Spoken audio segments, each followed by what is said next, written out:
What's up, YouTube? Welcome back to my channel. Today I'm going to be showing you how to make some steak and lobster pasta with my favorite pasta. So it's very easy, very simple, but as you can see, it looked like it took a long time to make, but it didn't. It's going to take you about 40 minutes at the most and an hour with prep time. So let's get started. First thing that we're going to do is boil our noodles. So once we have our noodles in our pot, I like to bring my pot to a boiling rapid boil, add some salt and a little bit of olive oil. This gives our noodles flavor and help them to not stick together while cooking. Next, we're going to prep our lobster tails. Now, this recipe can be for 4 people. This was my last night actually being pregnant, so I kind of made it for just me and Daddy. So we love this pasta, and so did the baby. This was his last meal before he entered the world. So this is how I prep the lobster tails. As you can see, I have some kitchen scissors, and all you do is cut straight down to the back of the tail from the front. And I'm going to prep all of my lobster tails and show you guys how to open it. Now that we have that cut, we're just going to take both of our thumbs and open our lobster tails, and we're going to open it all the way to the back because we're actually going to remove every bit of meat from these shells. Easy, nice and simple. So we open it up all the way to the back, and look, there's absolutely no meat left in the shell. This is really easy technique on how to make sure that you're using all of your lobster meat and you're not wasting any. So I'm going to do these other 3 lobster tails, and here you go. Quickly, I'm just going to season them with just like a little bit of Obe seasoning. And I just seasoned the top because I don't want my pasta too salty. Next, I put those in the fridge, and now I'm going to get my steak started. For the steak, I'm using a flank steak. I pat dry with paper towels, and now I'm using my pre-blended seasoning, which is just salt, pepper, and garlic powder.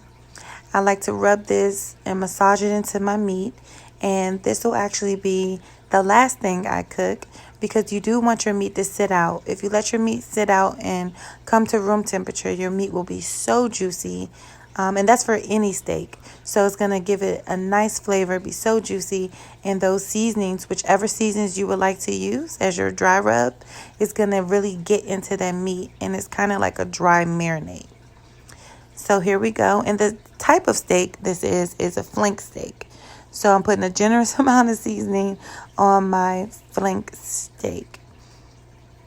It's boneless, and it's also very easy to cut into and slice to give it that nice look to go on top of our pasta. Next, we're going to get our noodles, and you're going to just put a little bit of olive oil on it. If the noodles are still cooking and too hot, you can of course rinse them with a little cold water, but then after, use a little olive oil to make sure they don't stick. We're moving on to our sauce, which is a half a stick of butter, 2 tablespoons of chopped garlic, and then we're going to add our white wine. We're going to bring this to a simmer for about a minute or 2. And you just want to bring it to a simmer. Use as much white wine as you want. Once you bring that to a simmer, we're going to add our lemon juice. And don't worry about these seeds.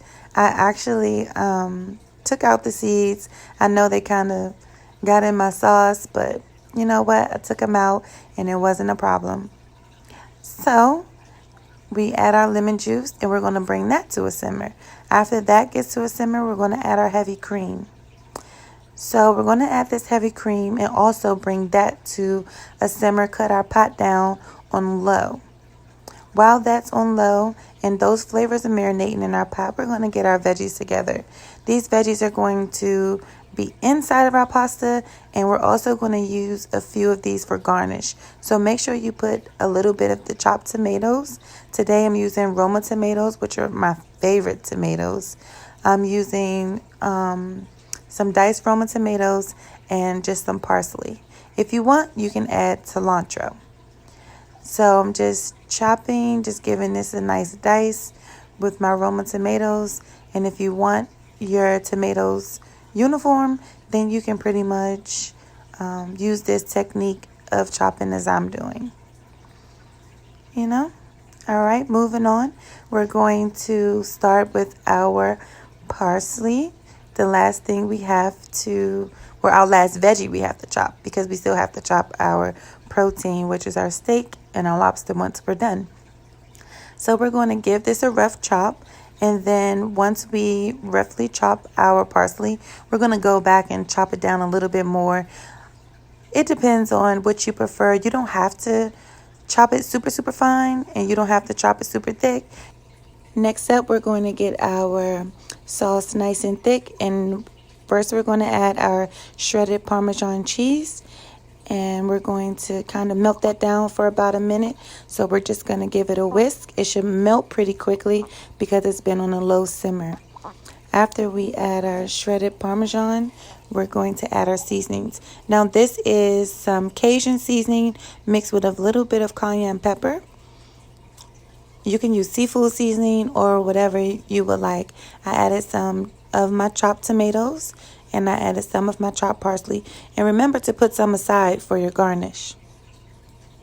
So after we add our chopped parsley, garnish our seasoning, which is only Cajun seasoning and a little bit of cayenne pepper because I like a little spice to it. You don't have to use the cayenne pepper, but I prefer to use it. So just make sure you get all of your seasonings out before you start. And I like to put my seasonings in little dishes just because when I'm dealing with protein and I'm chopping and cutting, to prevent cross-contamination in your kitchen, you can just kind of dump them from a little saucer or container. You can even put it on a paper plate if you'd like to prevent all of the dishes, whatever you choose. I just don't like to pull out a lot of seasonings when I'm cooking. So now that we have all of our nice seasonings mixed and our tomatoes and parsley, we're just going to give it a whisk. And we're going to whisk it because we want it nice, creamy, and smooth. We want all those flavors to marinate. So that's what we're doing here. And you see the color has changed. I've been whisking this on simmer for about 5 minutes. So the color's changed a little bit. And also changed because of that seasoning and our tomatoes and our chopped parsley. So now we're going to put this on low and set aside. Now let's make, in a separate pan, we're going to start with our lobster tails. So I put about a tablespoon of butter, melt that down. You can do 1 to 2 tablespoons of butter. And once I got the butter a little brown, that's when I want to add my lobster tails. I like to add them from the top side first, and then we're going to give them a flip. This prevents them from curling so much. You can also use a weight if you'd like, but make sure your pan is nice and hot. And look at those lobster tails. And remember, we only seasoned one side. So this is the side we seasoned, and I think they look perfect. They look so yummy, and try not to eat them out of the pan just like this. Remember, it's for our pasta. Next, I put those in a separate bowl and just put them in the microwave to stay warm. And now we're going to work on our flank steak. So in a cast iron skillet, I did add 2 to 3 tablespoons of salted butter. And I added my flat iron steak to the pan. It doesn't matter which side you cook first when you're dealing with this flank steak, but you do want to get a nice sear on both sides, and make sure you watch it because this steak cooks pretty quickly. And depending on how you like your steak, you have to watch your steak when you're cooking steak, and that's with all steaks. So we're going to flip our steak. It's a nice color on the side. And after we flip it, we're going to add 2 more tablespoons of butter and 1 tablespoon of chopped garlic. And I also added some parsley on top of my steak. Now we're just going to use that butter to put on top of our steak. Now this keeps your steak nice and juicy. If you hear my son in the background, that's the new baby. So this is going to keep your steak nice and juicy. And you see, I like to add my pasta to my sauce. because I just don't like to have pasta without sauce. So you can put the sauce on top, but I prefer to add my noodles or my pasta to my sauce. So remember that sauce we had sitting on low, and it's nice and warm. All the flavors are marinated. And now we're going to put our pasta in. Yes. Oh, and a quick tip, I also put just maybe like a half a cup of mozzarella cheese. So that's why I'm getting that stretch, and I'm getting that nice stretch. Now that our steak is done, we're going to take it out and let it rest for a few minutes, maybe like 5 minutes on our cutting board. After it's rest, now we're going to slice it. So we want to slice our steak, as you see I'm doing here. I'm holding this big bad boy with a fork, and I'm just slicing with my butcher's knife. And this is how I like my steak. Now, if you don't like it this pink in the inside, then make sure you just cook it a little longer. It's actually easier if you want to cook it longer to cook it, to finish your steak off in the oven for just a few minutes, because it's going to make sure the inside is cooked and not burn the top or the bottom of your steak. So this is how I like my steak, and it's been setting. I let it set a little bit more. Now, my boyfriend likes his steak cooked a little bit more, so I threw his pieces back in the pan. But this is exactly how I like mine. So, on a separate cutting board or on the same clean cutting board, we're going to chop up our lobster pieces. You can chop them up this big, or you can kind of chop them half sizes from what I just did. So, I actually went in, and these are the size of the pieces that I've chopped up. Yep. So we're just going to remove these and place them inside of our pasta. So we're going to mix the lobster pieces inside of our pasta, and we're going to place our steak on top of our pasta. So we're going to add a few more of those tomatoes and a little bit of fresh parsley. It's kind of like you want to build your plate to make it look nice.